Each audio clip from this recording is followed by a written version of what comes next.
Looks like it's, Now it's live. yeah, it just started. Okay. I just have to wait to change the volume on it and then continue. I apologize.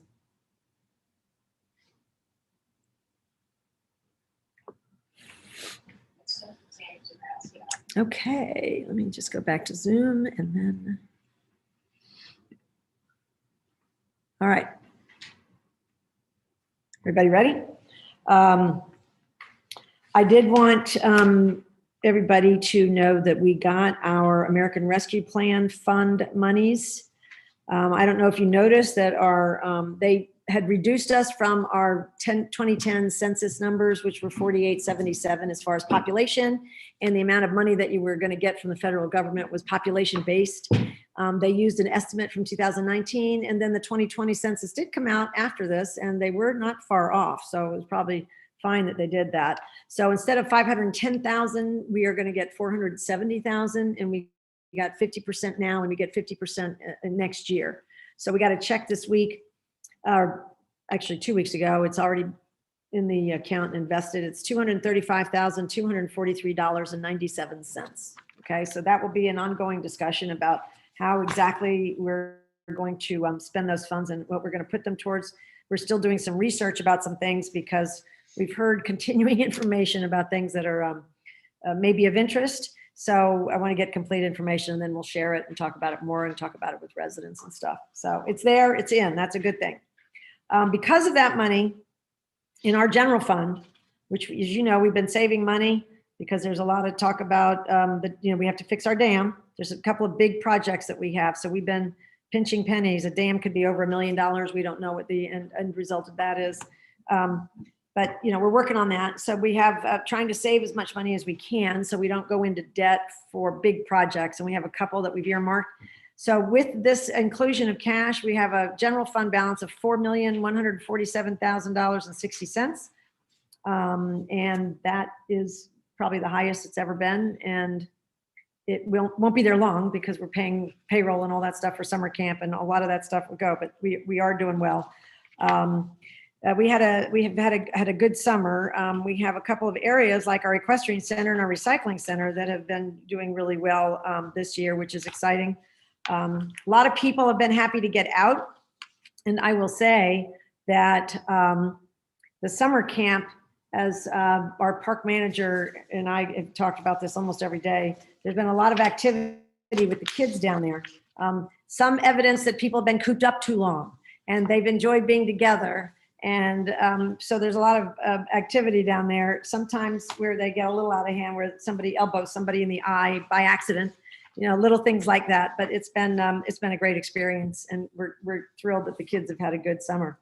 Now, the other thing is we've gotten all the regular reports and our cash receipts and all of those things. And I think we're going to have more discussions about that ARPA money, and we're looking forward to having those. We have a list, but we also may want to adjust the list depending on the new information. So we'll return to that one. I've gotten some interesting correspondence. I wanted to mention all the board members have gotten a copy of this really nice letter, Partners for Climate Action in the Hudson Valley. And they were talking this letter was to the entire town board, and talking about Jennifer Rubo, who is our local champions representative. She's our climate smart community. But I mean, when you read this letter, and it's amazing how many meetings you had to go through and everything, not only with us, but with all those other people. So you've had a very busy 6 months, and we're very grateful that you are our expert and you're going to help us. And have already helped us, but we're going to unlock a lot more down the road. So we really appreciate all your hard work, Jen. I just got a letter recently that the Ag and Markets is pleased to inform us that the Department of Agriculture and Markets has awarded the town of Unionville, along with the town of LaGrange, a $50,000 grant to develop individual agriculture and farmland protection plans. It's something that we started working on over a year ago. We divided it between LaGrange. LaGrange approached us because we shared a planner. And so we agreed to do it with them, but we said you could be lead because they're paying for most of the planner. They were using it more than we were. And so the good news is we got it jointly. And so we're going to embark on this developing individual ag and farmland protection plans, which I think will really be another good thing for the town, in as much as everybody seems to be in agreement. One thing we all agree on in this town is we want to keep the rural nature of it. And that's a really wonderful thing that we agree on that. So we're doing a lot of little things to move in that direction. The town board has been informed, but the Dutchess County SPCA is not going to provide housing for our dogs anymore. They're only providing housing for dogs where in towns where it also provides animal control.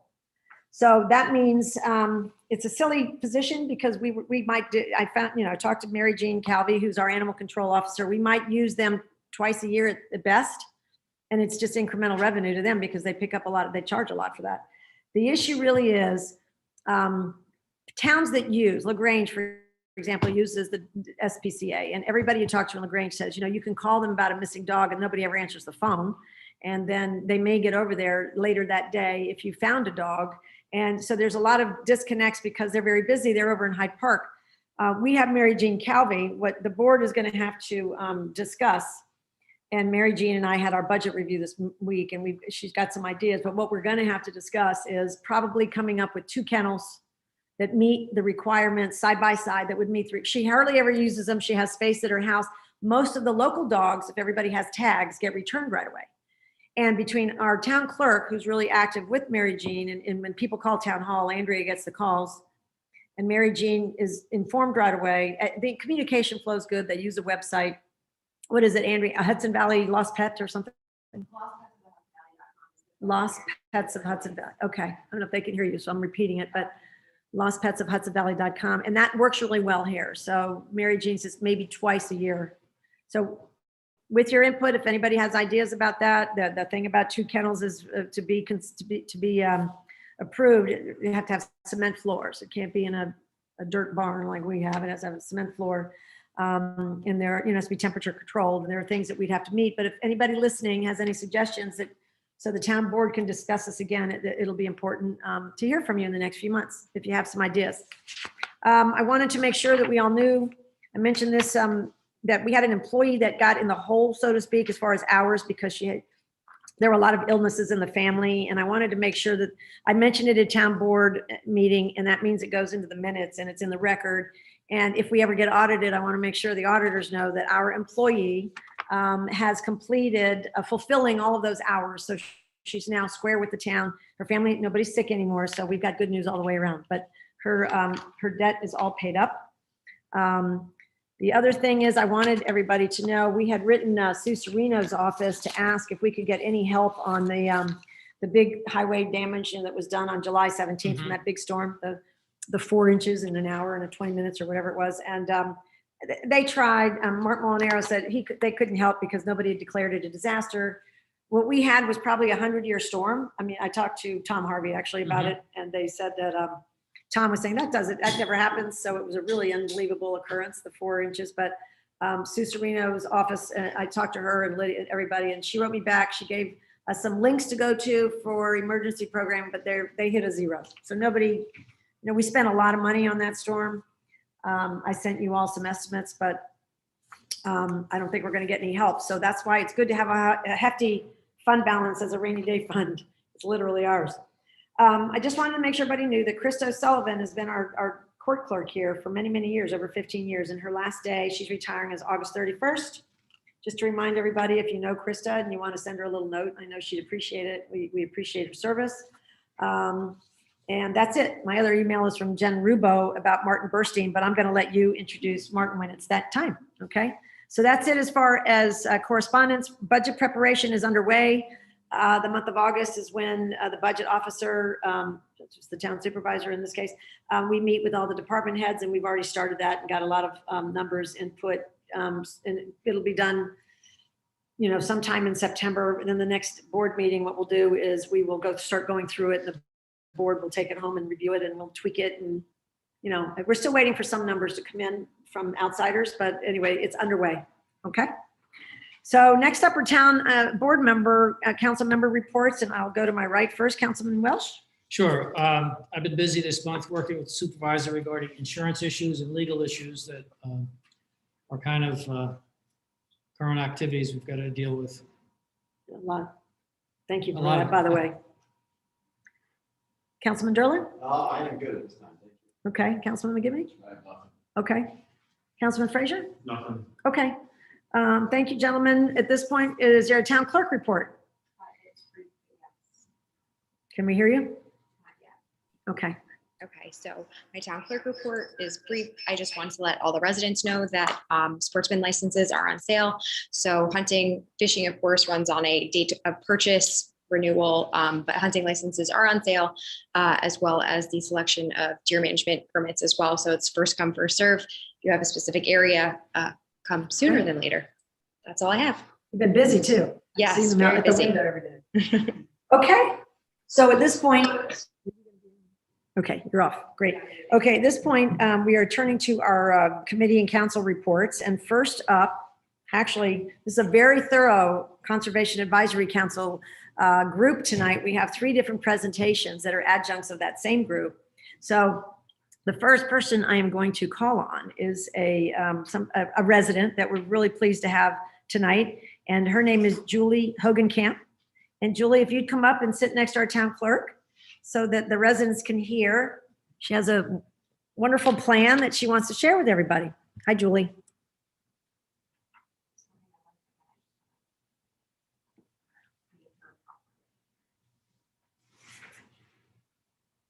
Do you want to trade with her or?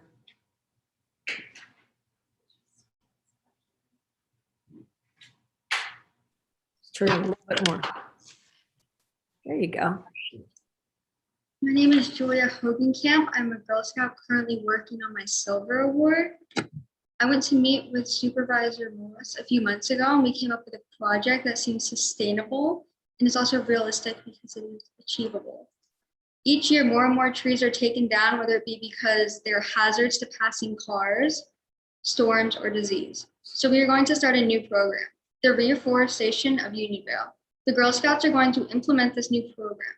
The Girl Scouts will be planting September 18th, the day before Oktoberfest. I have spoken to the highway superintendent and the parks manager. We determined that the town has lost 119 trees. We have to raise $595 in order to replant those that were lost, each tree being $5. I'm going to work with the town staff and local forestry to determine what types of trees to buy and put in the right areas. So tonight, I would like to ask everyone to consider donating to our reforestation project. If you could donate 1 tree or 20 trees, it could really help our program. I would like to thank the town staff, members of the CAC, and Brian Sterlick, the Executive Director of Duchess County Soil and Water. Feel free to send in a check to the town if you have any questions. Feel free to email treesfortimeware@gmail.com. So that's trees. What's that? It's treesfortimeware@gmail.com. That sounds fantastic. Does Yeah. anybody have any questions? Who do we contact to donate the trees? The town. You just send in. Yeah, I mean, my office can be kind of the main hub for collection. And then when I get the dropped off check or cash, I can contact Julia and let her know that it is available and who it's from and how many trees they've ordered.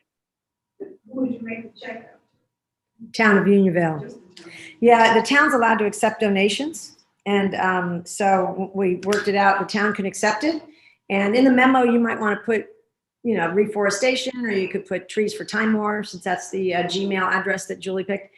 And then Julie's already gotten a donation from the highway super immediate. She talked to him about how many trees he had cut down, and then he offered to pay for some of them. So she's gotten a donation already. And I think that Brian Skorlick is scouting out trees for us and is going to we're going to have a meeting with Brian and any members of the CAC who are interested, and a forester that's local that can come in and talk about where to plant those trees. And then the Girl Scouts are going to take care of it on September 18th.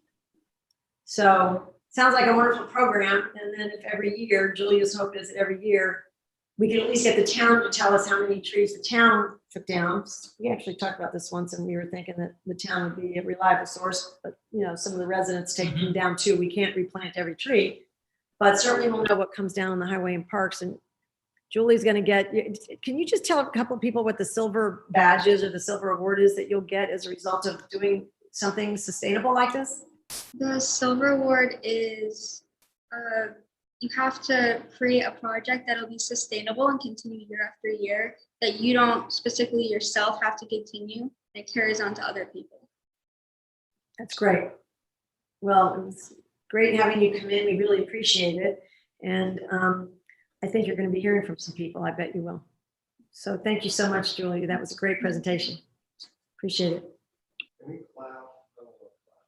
Yeah, good idea. Excellent. Thank you. Okay, next up we have a duo who one will introduce the other, I suppose, but this is our Climate Smart Community Coordinator, Jen Rubo, and resident. And she's going to introduce Martin Burstein from Vassar. Turn it over to you.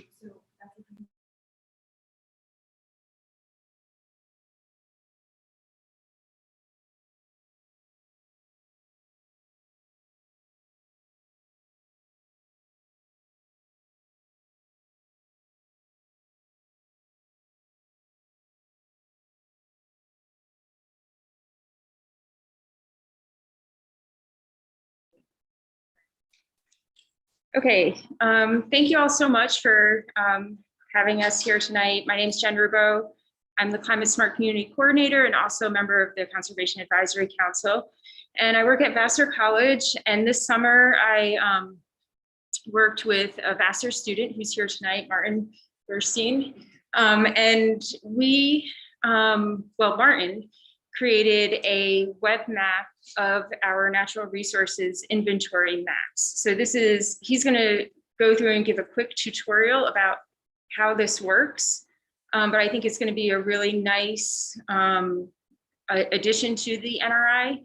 And also, I personally just find it really interesting and something that you can just look at online and see our maps much better than, and in much more detail than just the paper versions.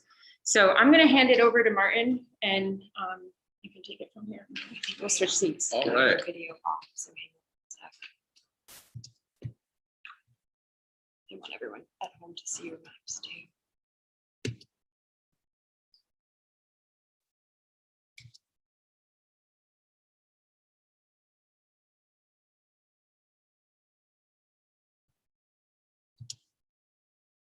Could you start his video? I don't know. Yeah, can you just start his video? I just can't. There's so much stuff up on the screen. Yeah. I want that as well. Right. I think I can if I just full screen. Yeah, sorry. I'm So it should be unmuted. full screen on Yeah, then we'll just just do speaker view. you. Okay. So is this like the one that's kind of host? Okay. Hello, everyone. My name is Martin. I'm a junior at Vassar. I use he, him pronouns. I'm an environmental studies major, and as Jen said, I've been working on the Unionvale NRI for the past month. I compiled all the data used to create the maps that you see in the NRI, the static images, and I've uploaded them into a web map. Today, I'm very excited to show you the final product of this work. But before I begin showing you, I'd love to talk about the advantages of having a web map. So let me see if I can share my screen. Perfect. I will pull up.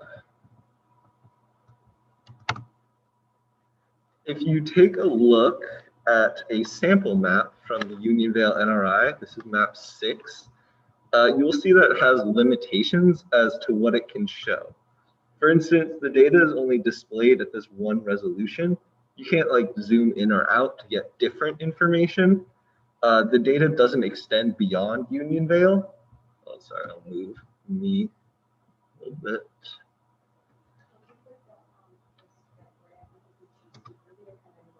Oh, perfect.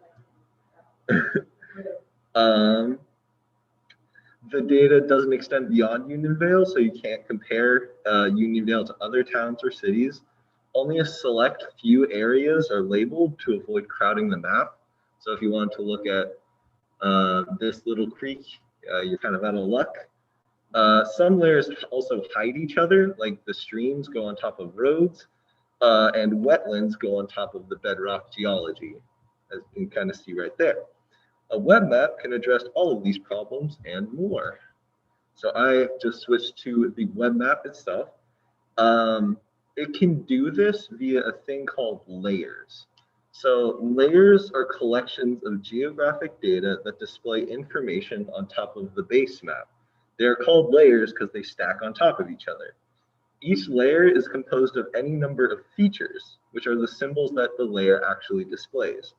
For example, this layer here, I zoom in a bit.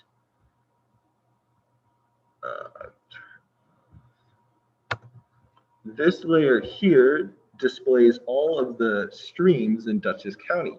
Each stream that one sees on the map is a feature. For instance, this stream here, this stream here, like kind of see that stream there. Those are all features of the stream layer. The layers can be turned on and off. So if I click this checkbox on the left, you don't need to see the stream anymore. Does this explanation of layers and features make sense for everybody? Okay, great. If you have any questions, stop me at any point. So this is what the web map layer of map 6 that we just looked at with the map 6 layers turned on. As you can see, bedrock geology right there is turned on, which was for map 6. Let me just get back to a better view. So you kind of noticed while I was playing around with it, but the web map addresses a lot of the problems with just a static map. You can zoom in and out. The data resolution changes with the data. For example, if you zoom in and oops, sorry, I'm not used to these controls. If you zoom in far enough, the parcel layer will appear. It's these yellow lines. Control minus. Yes, okay. So as you can see, the parcel layers are now up. This is Duchess County parcel data. But if you zoom out enough, they disappear because they're no longer really relevant to that view.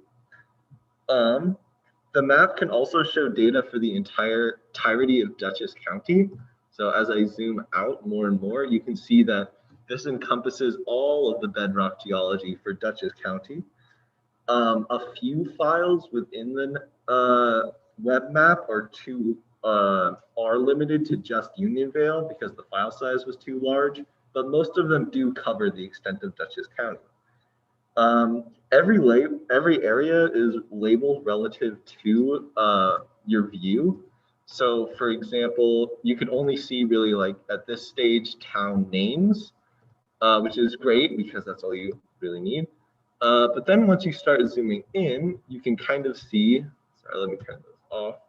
You can see now individual roads like Waterbury Hill Road, North Parliament Road over there on the left, the golf course, which is very handy because it avoids crowding the map while displaying enough information every time.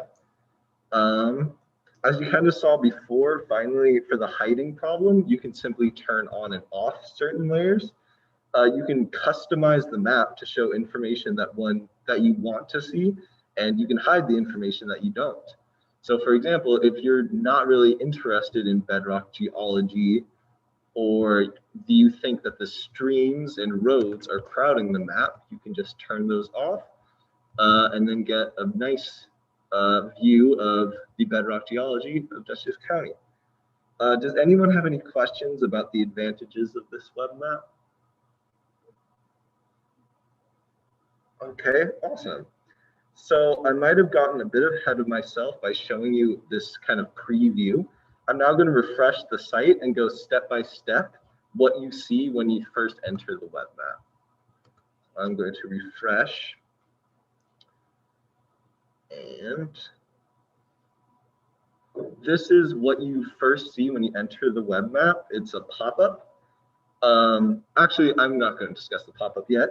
You may have noticed that the layout of like the web map with these tabs and stuff are basically the same as the version that we sent you 2 weeks ago. As an aside, the format.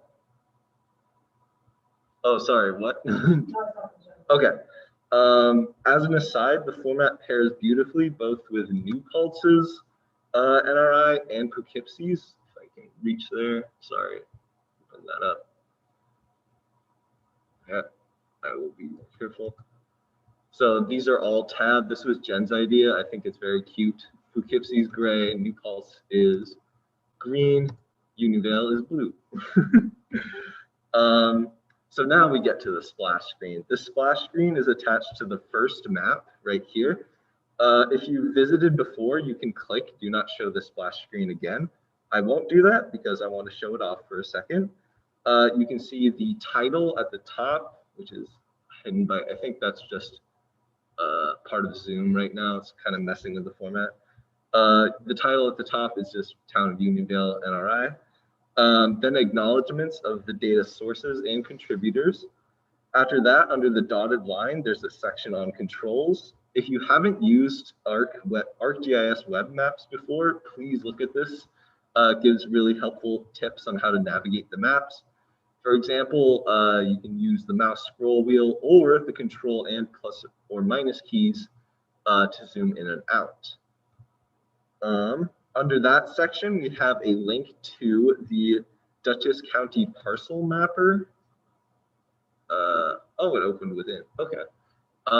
So when I showed off the those yellow parcel layers in the beginning, you can click any one of them and it will give you a lot number, and you can copy and paste that lot number into this link provided, and you'll get a lot more information about that parcel. Finally, you have just the logos of all of the contributors. I'm sorry yours wasn't that high quality. Couldn't find one that was high definition. Any questions on that splash screen? Okay, moving forward, you guys are all experts in ArcGIS. We clicked OK, and now we're going to explore the base map. We have 5 sections available for you. They are divided into sections that mirror the sections of the NRI. For instance, Section 3, physical setting, is called Section 3, physical setting in the NRI. Sad to report, we do not have the zoning maps yet. The communication did not go through in time, or like we just don't have it yet, but it will be there. For right now, we only have the 5 sections of the NRI. Each section has multiple maps from within that section. For instance, if you look at this description in the top left for section 1 and 2, it says this map includes map 1, base map, and map 3, climate resilience score. This little description in the top left is present in every map.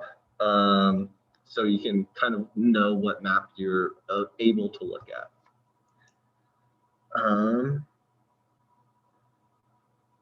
Any questions,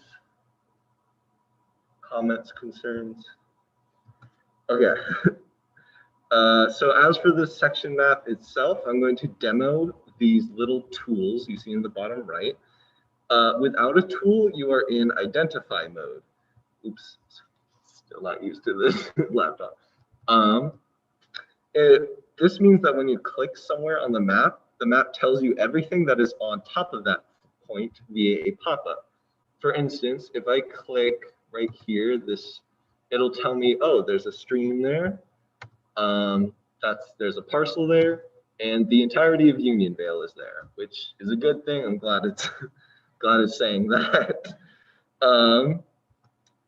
So now to move on to when you actually select a tool, starting from left to right, you have the legend tool. If you click on it, you'll see the symbol for each layer that is visible, as well as its name. The legend updates based on what layers are present in the view. If you zoom in, for example, the parcel layer appears. If you zoom out, it's kind of hard to see because it's yellow and white. Apologize for that.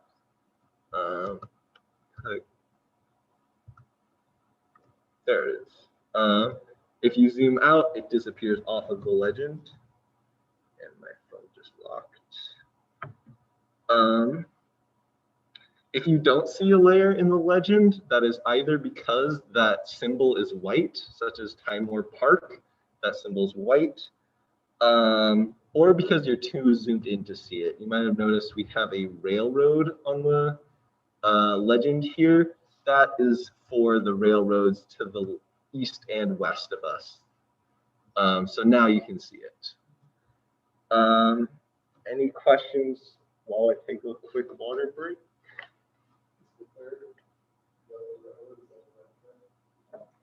I'd be happy to find out.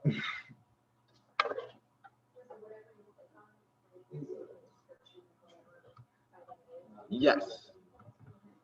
Right?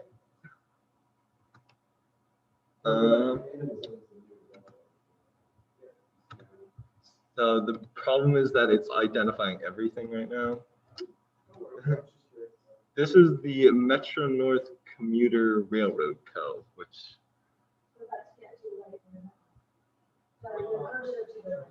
Oh, sorry. Were you looking at a different railroad? Oh, okay. Is that the line you were expecting? Okay. Anything else? I think you all names of all the streams and creeks and the lakes down there, so everything, if you're not sure what it's called, where you can look it up. Yes, highly recommend zooming in beforehand to get a good solid click like that for the wetland. And like this little stream segment, there's the fish kill. Yeah, but it will identify anything and everything that is under your mouse when you click. Thank you.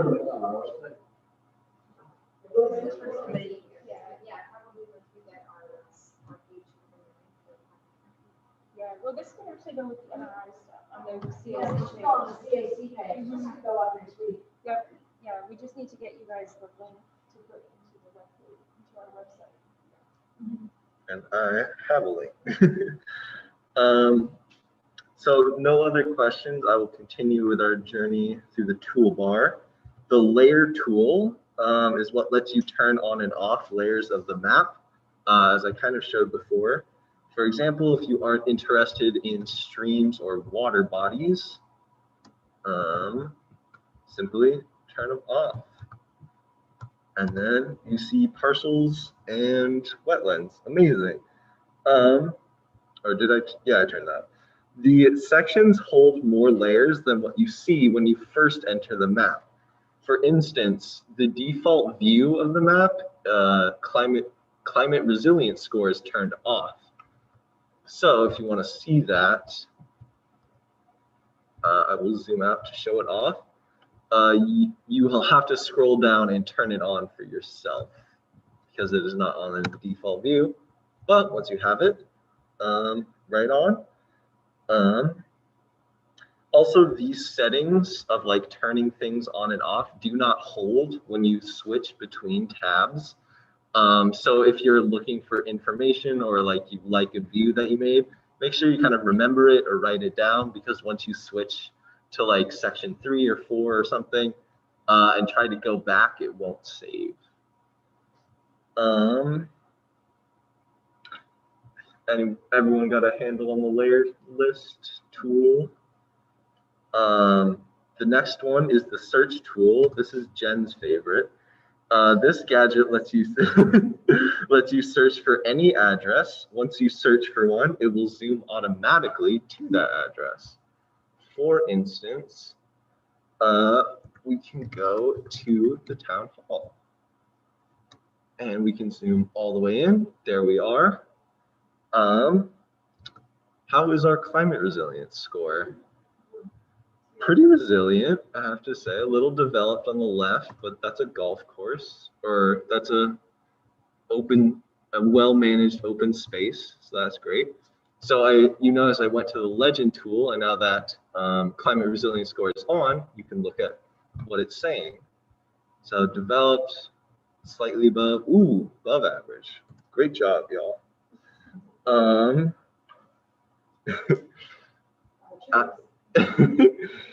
I will turn off that layer because it will mess up my next one. Next up is the selection tool. I'm also going to go to, actually, the select tool is a bit complicated. The basic gist is that it lets you select certain parts of the map, like 1 or 2 parcels, for instance. I can do that.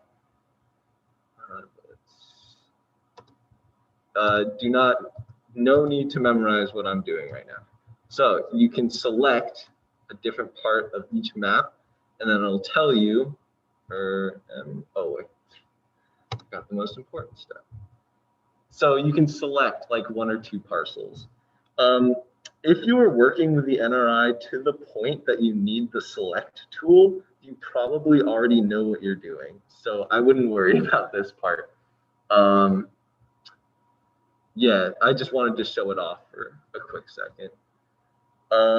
Moving on to a more simple tool, and my favorite, the print tool. This lets you print the view that you have right in front of you. It's really nice because it prints out the legend, the title, and it puts in a frame around you. So all you'd have to do is hit print. Luckily, I prepped one beforehand. Where'd the legend go? Okay. Looks like this computer didn't like it. Oh, it's because that's why. I would love to show it because it's my favorite and it's very cute how it creates one. So I will let that go. And then the final tool is just the about section. This is exactly what was in the splash screen in case you forget like controls or something.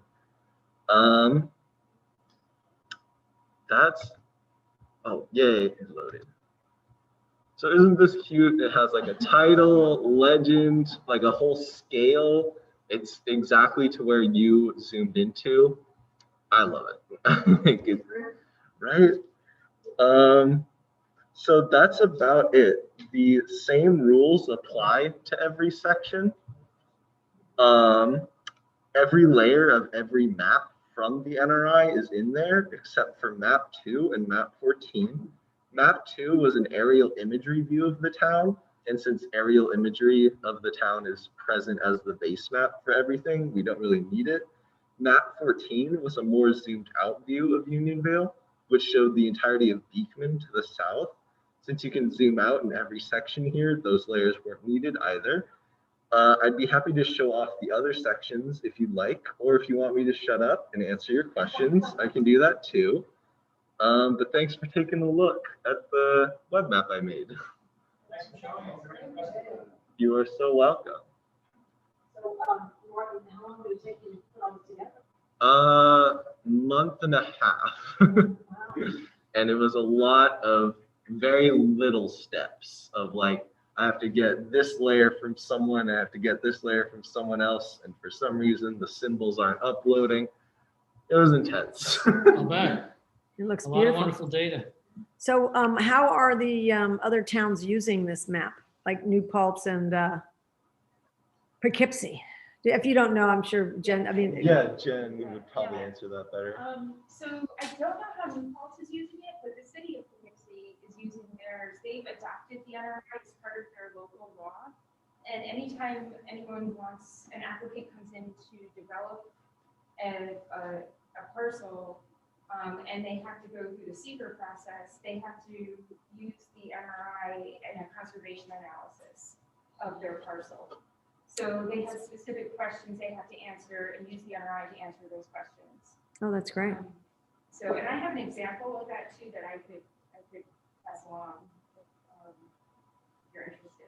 But I think, yeah, if you're gonna, you mean email? Yeah, would you send it to the whole board? yeah, sure. That'd be great. Yep. And it's, I mean, it's mostly used by the planning board. Sure. For the city of No, that's really interesting. Martin, you did a fabulous job. Thank you. I that's really hard work. appreciate it. This Yeah, was- thanks for doing all that. I think somebody else deserves a hand tonight, you guys. Thank you, Martin. Thank you. Thank you. If nothing else, really appreciate being able to show off the work. It's great. One more question. How often Yeah. do these get updated? When, well, the wetlands might change vaguely, but does the county go through or the GIS, like a Sean Carroll, does he go through and get new data that he adds to these things going forward? Do you know how that works? Yes, I would say Sean Carroll would be the one to like get the data updated, and all we're really in charge of is the web map. So like, Yeah. is it still Yeah, open? just Can I move to say, this? Yes. Okay. So for the city of Poughkeepsie's NRI, which we worked on through Vassar also, we're doing an update for it this summer. Like we're actually doing that for the city of Poughkeepsie through Environmental Cooperative, but It's great. it's yeah, I mean, I think it's really up to the town to decide, okay, we need an update now, and then find the resources to do that. But Sean Carroll is a great. He would know if there've been changes or things that Yes. you'd want to input. Okay. Yeah. So like, I basically used these maps that we have here in this folder for all of the maps that we use in the NRI. So like we're not the ones like creating the data. Anytime anyone wants to update this, they will just need to reach out to Vassar, and then we can immediately update the web map because it's a very seamless process. Now that everything is in there, it's very easy to like, oh, we want to replace the important areas for bat foraging. We got new data. We can absolutely do that for the web map, but like we're not the ones creating the bat foraging data. That's great information. Yeah, and very seamless to update once everything is now in here. We have like a system, basically like an infrastructure for this web map. Wonderful. What year are you in? I'm going into my junior year. Yeah, that's great. Good work. Thank you. Thanks a lot. I honestly did not have any experience with ArcGIS before this, and like I absolutely learned so much. I definitely want to pursue working with it in the future. Oh, that's great. Yeah. Job skills. Yeah, this would be terrific. Well, thank you so much for sharing. And I know the planning board and the zoning board will be very interested, as of course will the town board. And I bet when it goes on online, the residents, people are going to look at it and really enjoy it. Thank Awesome. you. That's so exciting. Thank you. Thanks, Martin. Come back and visit. I will. Yeah, a lot of good work. Thanks a lot. Okay, next up in our trifecta from the CAC is Aki Bush, Chair.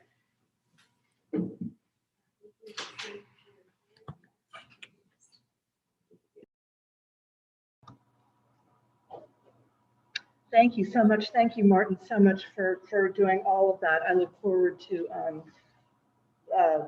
learning how to navigate my way through that because I'm familiar with these maps, as I think most of you are a little bit by now. So it'll be really interesting to see how this whole series of layers expands our knowledge even further.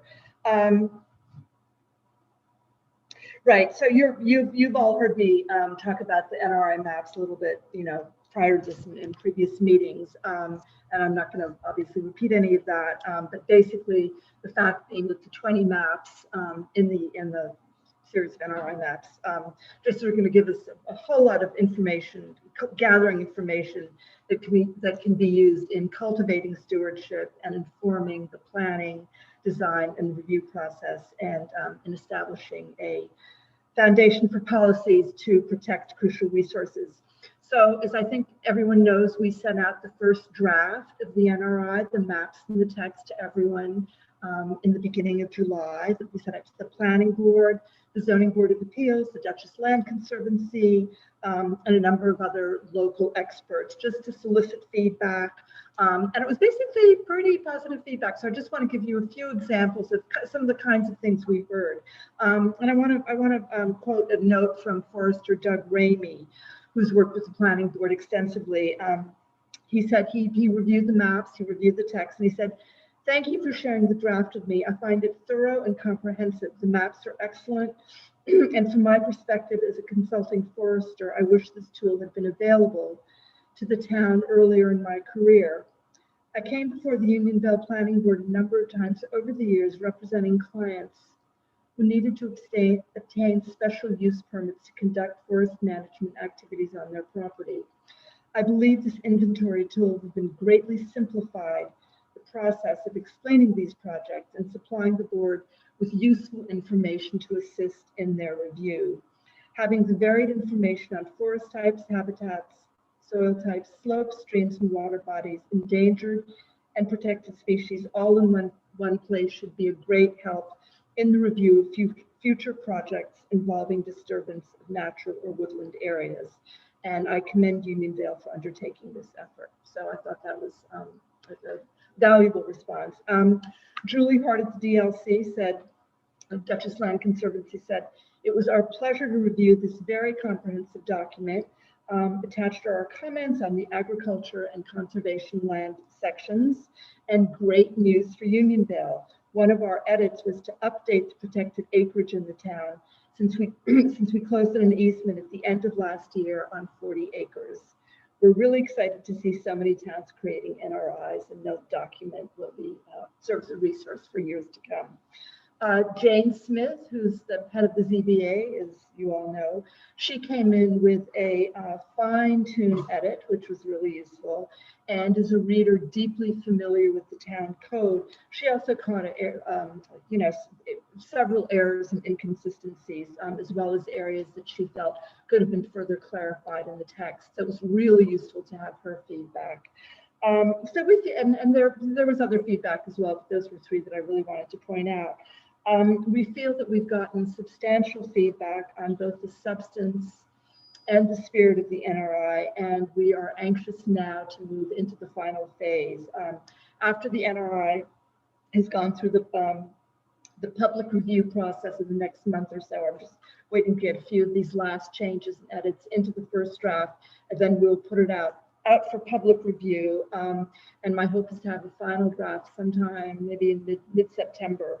And then the next likely step will be its adoption. So I think what we'll do is we'll ask the town board to pass a resolution accepting the NRI. Another possibility would have been to attach it to the town's comprehensive plan, but since that plan is 20 years old and probably is going to need some updating at some point, we just thought maybe we could just ask for formal acceptance right now, then maybe down the road it can be attached as an appendix to a new comprehensive plan. So anyway, we're sending it out, we're putting it out for public review in the next week or so, I hope. It will include the work Martin has done. Thank you, Martin and Jan. And then we'll have final copy soon, I hope. So thank you, and thank you very much for your support. The town board support has been invaluable. So thank you. Very wonderful work. Thank It's very you. appreciated. Another clap. Any questions? Anything? No, Aki, you've been working so hard on these, and you put many hours in. We are really grateful because you've carried the brunt of that, all that text. Thank you. Okay. Departmental reports. We are going to start with Mr. Jake Gosnell, our park manager. Do you want to move over there? And Andrea, would you do me a favor? Would you put that on speaker view, please? It just helps if they can see the main speaker. Good night, Martin. Good night, thank you. Thank you. Good night, thank you. It's still not, for some reason, it's not working. What's that? It's not, it just should just be, say something, Jake. Yep.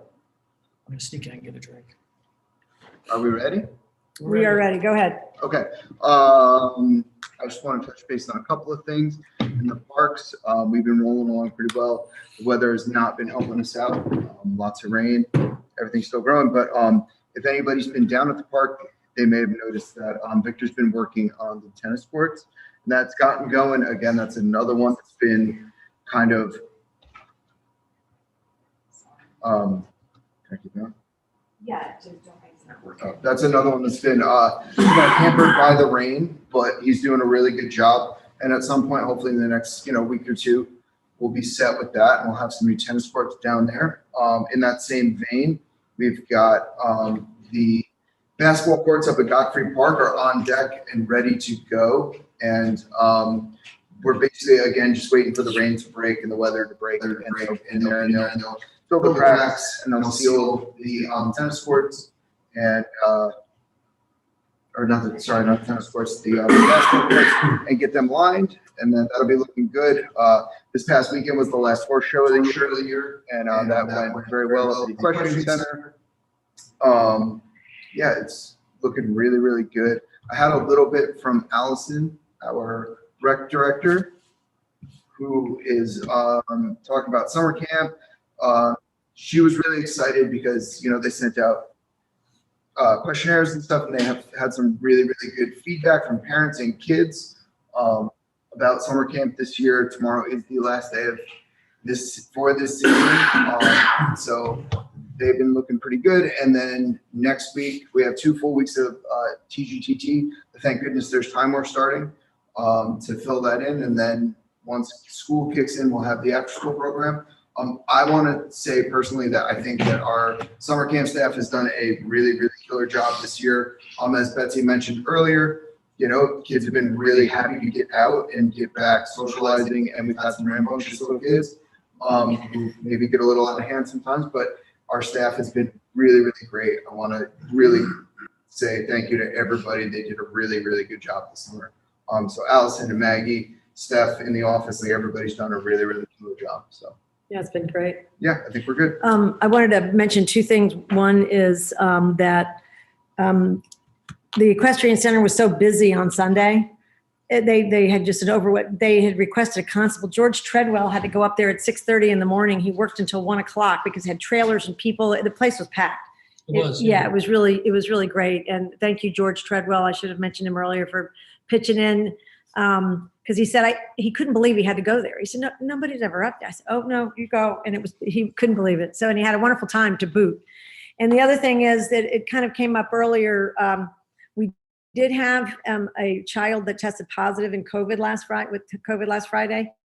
And as a result of that in the camp. So as a result of that, 3 of us had to divide up the list, and we called every single parent individually on the phone to tell them what was going on, and worked with the CDC, and Allison was in touch with the Department of Health. And it was really interesting because we had to overlay, they're in groups, and those groups are in, 2 of them are in pods. And then if they were together on the playground with somebody, you know, there were 6 groups affected. So there were 60 kids that didn't come back for the last week. We had 125 kids in the camp, which is totally full. In the last week, 60 couldn't come back. But it was extra cautious because we don't know if you're close to each other within 6 feet for 10 minutes in the playground, but that was the guidance we got. So I think the way everybody handled it was fantastic, because we called every family individually and had a chat with them and explained, told them where they could get more information, because we're not the deciders on this one. And they seemed so appreciative, and I think the staff was fabulous. It took all day to call those people. But we didn't have any complaints, and everybody seemed happy and at least got their kids home. And as much of an inconvenience it is for parents, I think they knew we handled it as best we could. So thank you, your staff, Steph, it was a real team effort. Great job. Pass that on to everybody. All right. Thanks for everything, Jake. And by the way, did anybody notice how gorgeous Town Hall looks? It's been power washed. The weeds are gone. There's mulch out there. The place looks great. And it's all their hard work. Thanks. Okay, next up, Oktoberfest. And we don't have to dwell on this, board members, but we've done this rodeo before, because I think we have something important to get to with the solar, but we'll have another meeting. We just wanted you to see, you've had this outline, it's similar as the one 2 years ago. This gives you the lay of the land. The one thing that we want you to work on, if you can help us work on something besides the day of, there are buttons. Everybody wanted buttons 2 years ago, and there are some really nice new Steins. Steve Frazier's favorites. These are better looking than the last ones. And they'll say Oktoberfest and Timor Park, Unionvale, New York, which is really nice, kind of a keepsake. So we will have those. And but the one thing that's different this year, because of not only are we 2 weeks after the biggest festival ever, as in the balloon festival, it's kind of a hard act to follow, but we decided we're not having vendors, we're not doing any of that for the Oktoberfest. What we're doing is typical Oktoberfest activities with no vendors anywhere. We're going to have East Fishkill Provisions food. We're going to have this fantastic dessert, set up there. Tom Farmer will be there doing cotton candy for Time War Park Scholarship Fund. And all the German beer, all the normal stuff. But then we're going to have some fun activities. We're going to, would you blank out that, turn that video off, please? I can see Jake nodding his, no, he's saying no when I talk about chicken dancing on the stage and having a prize for the best chicken dancer. It won't be Jake because I can tell he doesn't really go for that sort of thing. However, we will do a barrel racing. We're going to have a huge runs and we have pardon? Oh, sorry. So the barrel racing run is surrounded by bales of hay. It's going to be on the grass along the creek. And basically you have teams of 4. So we're going to need everybody to work on a team of 4. And you have 2, it's a relay. So 2, and then they get to one end and then the next 2 goes back. And whoever, out of all the teams we have the fastest time will get free steins and some other goodies that are being put together. So it should be a lot of fun. It's a keg of beer on its side, half filled with water. So it's not beer, but it's not light either. So we need some macho guys to get out there. And I think there's been a town hall team mentioned. So, and we will need a judge for the chicken dance that the band is going to be doing. And so we're going to need somebody with a timer. So maybe the board members will have to jump in and do that. And then the last competition is the Stein Hoisting. So we're going to have the biggest steins, which Jake still has a good group left. And there will be groups of people it'll be filled with water and they will have to hoist these steins until there's only one man or woman standing. And then the second round will be a half an hour later. And then whoever wins those 2 rounds will go against each other. So there's actually potentially 3 Stein hoisting for somebody who wins. And then that person will get a really good prize. So we're going to do more of that for Oktoberfest than the vendors and the bouncy houses and all that stuff. And everybody thinks it's going to be a lot of fun. So work on your team and keep us posted. When you get them, there's a form online to actually fill out a team name and send it in. And Andrea is collecting those and she's taking names, if you know what I mean. So, all right. After Oktoberfest, as far as old business, Furnace Pond Dam. So Furnace Pond Dam, Jake and I had a call with the engineers yesterday, and I think we asked them to work up an estimate for us. The water's high. We're getting more water this year. Oh, than ever. Than ever. Last year, we spent $5,000 trying to lower the water so they could do the testing. We had a gentleman that came over that said it would be thousands and thousands of dollars to do the same because it's like fighting. Every time you lower it a little bit, we get more rain. So he said it could go into the tens of thousands, which wasn't really what we budgeted for the project. And so anyway, Jake took some pictures as of yesterday. We told the engineers we'll send them recent pictures. They're going to come back to us and see if they have another idea of what might be the very next step so we can move this process along. The reason they said that they have to lower it is one of the main reasons was they have to be able to grout it back once they've done the boring. They said they always do that you can't suggest otherwise. Apparently it would be. Do they go from the top down or from the inside out? They go from the top down, straight down. And then but they go all the way below the dam into the ground. And as they're pulling it out, I mean, they don't want it to continue. I don't know how they do it. It probably hydraulic pressure of some sort.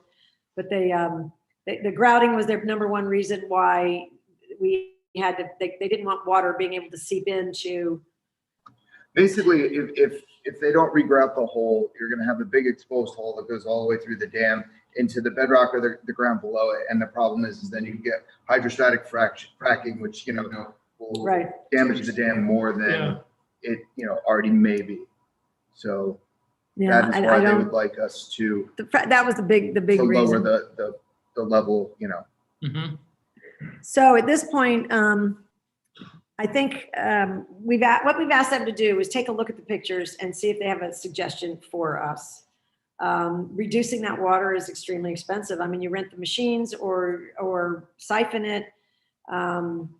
We talked to John Metzger about siphoning it. He has all the equipment to do with siphoning, but he didn't have a full composure that would shorten our time frame. And it was 6 weeks to 2 months. And then you're worried about water the whole time. So it just feels like you're, one of those spinning wheels, like Yeah. hamster. So, we're going to talk to we said, maybe you guys should come up with a proposal on how to reduce the water that we could just react to as opposed to us. Cause we've talked to a lot of resources and those are the two choices and they're not really attractive for us. So we're going to keep working on it.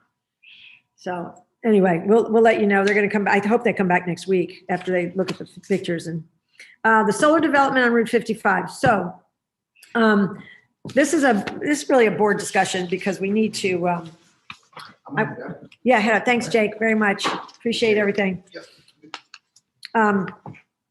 So Steve, I gave you gotten that information about the fellow that they want to hire. I think it's Chris, is his first name, Boris. Yeah, I haven't been able to reach him in contact yet, but I do want to get over there and see some of the lots that he's maintaining currently and see how that would compare to what we're looking for. Well, yeah, the important thing is conductive power. They want to hire an expert. Like first they were telling me, oh, we want to hire an expert. And I said, we're concerned with how it looks. We're not going to tell you who to hire. I mean, we're not going to say it has to be a local person because they went that, the contractor went that route and they didn't get a lot of responses. So anyway, I thought this was interesting. You see this I gave you? Yeah. This is what Chris Boris turns in. Like this is a sample of a report that he gives to Rob, who is the operations manager who will take over as soon as the contractor's gone. So this guy's first of all, he does, so, and they decided to work with him because they've worked with him in other places and he's a real specialist on maintaining solar facilities. And look how he takes pictures at various times. That's why I printed them in color, otherwise we wouldn't waste the ink, but it's important to see. And he takes the pictures and then they send it in after every time they work on the dam. So it's a pretty sophisticated operation. And so the main thing with him is that we will tell conductive power what we want done, which I gave the operations manager all the comments and I sent him the letter, Steve, from the Fire Advisory Council, and then told them the same things that we wrote down in our last meeting, which was string trimming and cutting and maintaining the bed and all that. Now, here's the interesting thing. You see this map that has the red outline from that's the DOT right of way, right? Sure. Wouldn't you expect? Yeah. So, he was saying, well, I think if you look in our lease, we're leasing an exact amount of property from you. And then it wouldn't include that DOT right of way. And I said, well, not necessarily. I wouldn't read into it that way. I would read into it as that we're letting you lease and you're paying us for the part that is producing energy, but you are under the landlord's our purview when it comes to how we want the place to look, which is why you had to plant some things on the outside of the fence. It's just not inside the fence. He totally agreed. He's the nicest guy ever, but he said, I don't know what to do about the DOT. We already got permission from the DOT to just do whatever we want there. So he's talking to his chosen company for maintaining the place. This guy hasn't started yet. Clearly it's still working with the contractor. This guy's he came over and looked and he quoted him a price, but he's talking to Chris Boris and talking to him about, so he hasn't asked him yet, would he just throw in the DOT right away gratis? Would you just do it? It's a straight run. Could you just keep it neat? Because I told him we'd already got permission. He said, great, then I'll ask him. So he's going to deal with Chris.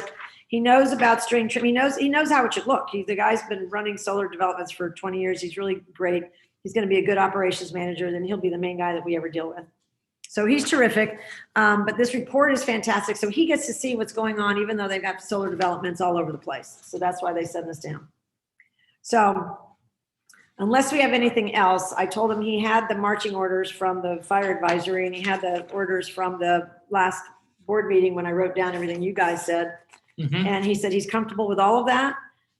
He wants me to go over there tomorrow and take pictures because he asked the contractor to do it in a certain way. And I said, I don't know if you drove by there, but when I drove by there yesterday, I think it was yesterday, they had mowed, but the beds where the boxwoods are, there's so much weeds going behind what's going up on the fence on the outside. So I said, that's what it looked like That's to me. something we had pointed out. And they didn't do it again. And they promised Rob, who's down in Philly right now. Rob said, they told me they did it just like, he said, will you go tomorrow and take pictures? And I said, I would, and send it to him. So the contractors are going to be there. We're not operable right now because there is an interlock, a computer interlock that requires one door be open on the controls and the second door be closed. And for some reason, there's a problem because, Central Hudson won't sign off on it because it's a safety issue. Their computer system is opening both at the same time. Like if you open one, the other one opens.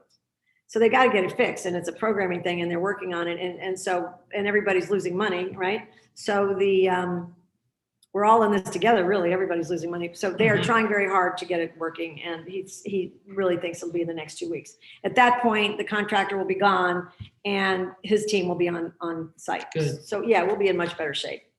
But I think if you guys could drive by, I'm going to talk to Rob again on Monday, and he's going to be talking with his maintenance fellow next week. So he said, if there's anything else you want me to know, but this guy knows what he's doing, and I'm on board with what you and your fire advisory council, so I think we're good. If you see anything you don't like Steve, if you go by there and you see some stuff like that, will you let me know? We'll tell him and he'll go after them. But I think the best job will be done when the contractor's gone. So, all right. So that was important, I think. Steve, thanks for looking at that. And if you catch anything.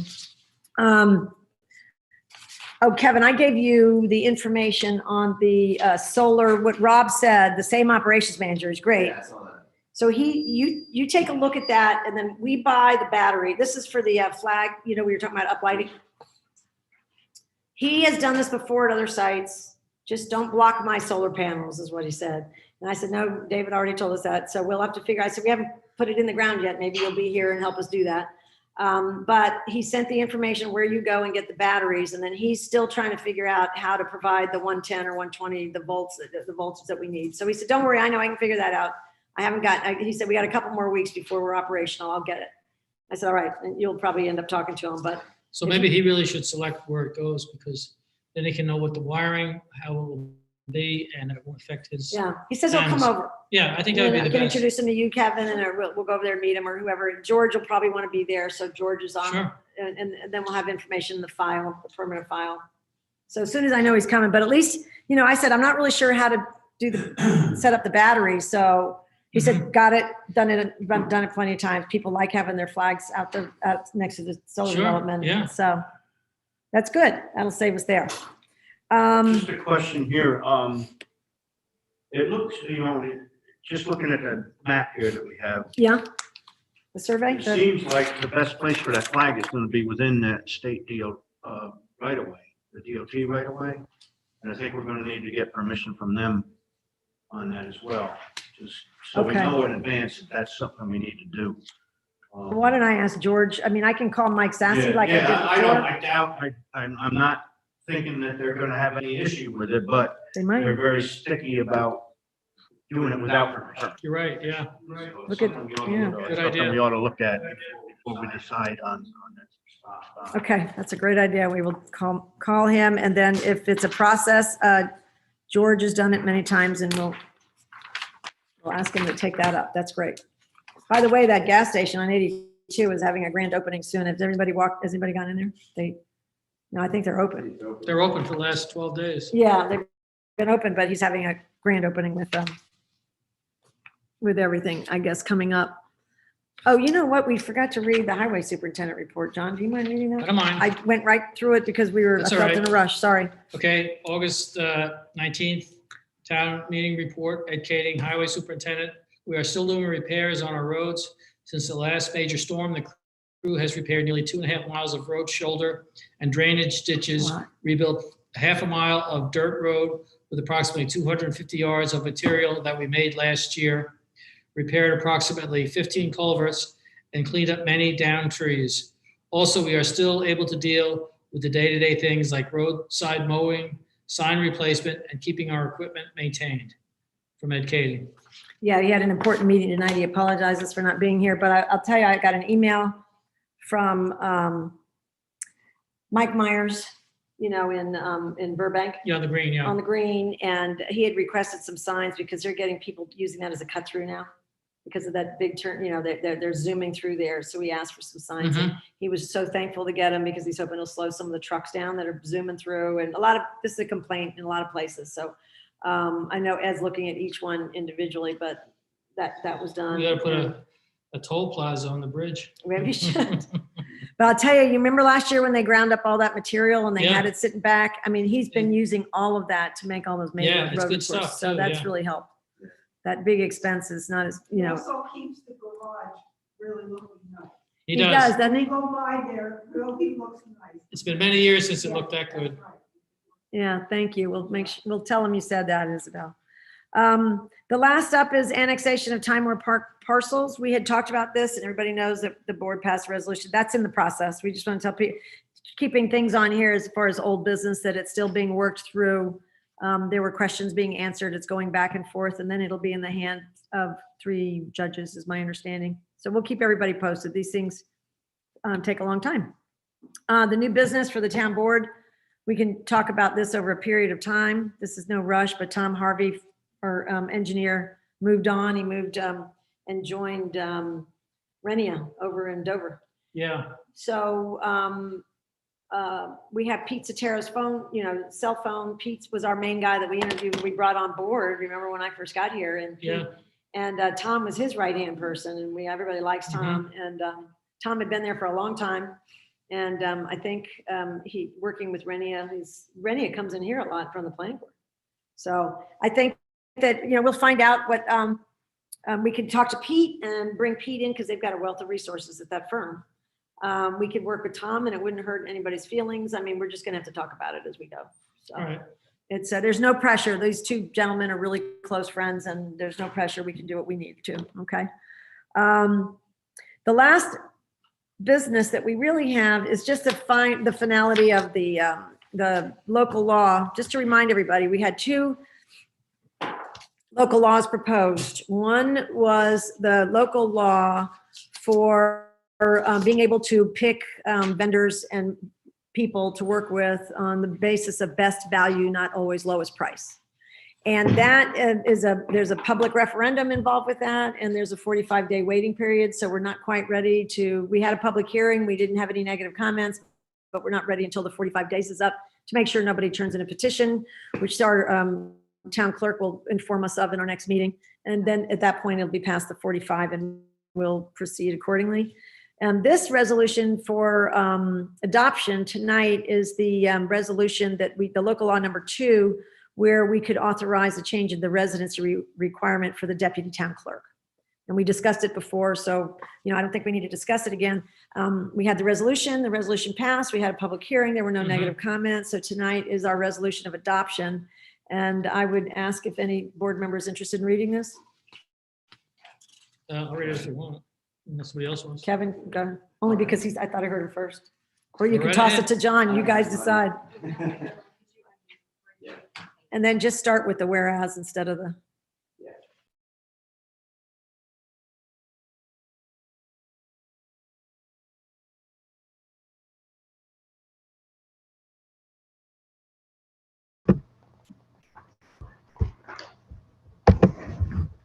Good.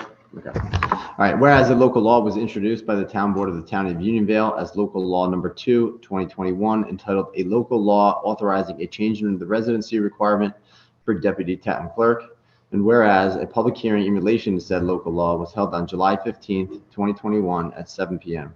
prevailing time. And whereas notice of said public hearing was given pursuant to the terms and provisions of the municipal home rule law of the state of New York, and whereas said local law has been on the desks of members of the town board of the town of Unionville for at least 7 days, exclusive of Sunday, and now, therefore, be it resolved that the following local law is hereby enacted. Town of Unionville Local Law Number 2, 2021, entitled a local law authorizing best value competitive bidding. Yeah. That sentence is wrong, sorry. Yeah. Delete that. Yeah. Somehow got typed in, sorry. I just, Proceed to section 1. Yep. Authorizing All right. change of residency, how about that? okay.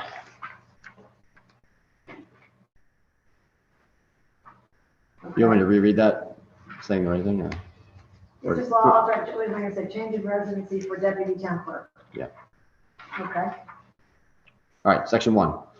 The Unionville Town Code is modified to a new section of to chapter 69 entitled Residency Requirement as follows.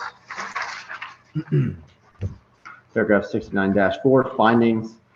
The town clerk has indicated to the town board that although she would like to fill the position of deputy town clerk with residents of the town, she can sometimes have difficulty doing so. Accordingly, the town clerk has asked the town board to pass a local law that would grant her the authority to hire an individual to fill the position of deputy town clerk with an individual who does not reside in the town, so that the position does not remain vacant.